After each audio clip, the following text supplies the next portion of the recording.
Today's Thursday, December 4th. This is the 1975 Cadillac Fleetwood Talisman air conditioning programmer module. This is for my friend Jay in Pennsylvania. So the unit was completely disassembled as depicted in video number 1. So I'm going to be doing a functional validation test.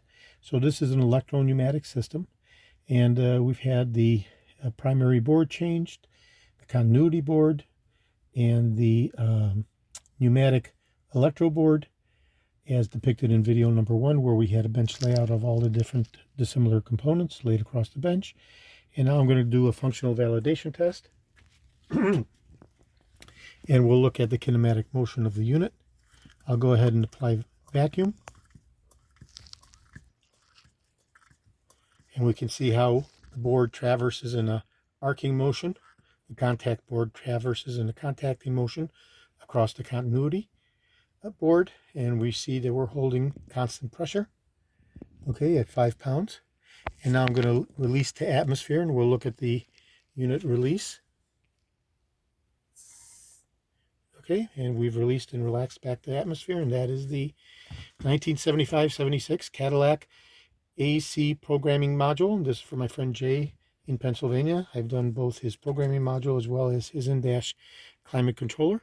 These will be going out to Jay as soon as I get his okay to ship. Reply confirmation. This is George in Florida.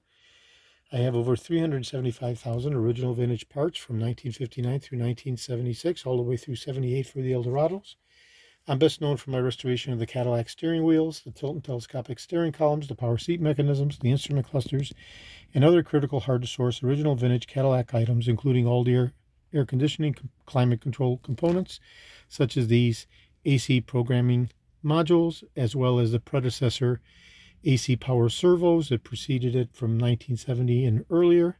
And then in 71 through 78, we have these particular units with differences between the variances of the years, but primarily the same 71 through 78, whereas 75 and 76 are identical. Also the vacuum master switches, the in-dash climate controllers, the air conditioning compressors, evaporator, condenser, capillary tubing, suction throttling valves, and all of the other critical components to make the climate control system function properly. So today is Thursday, December 4th. This is George in Florida. Thank you very kindly.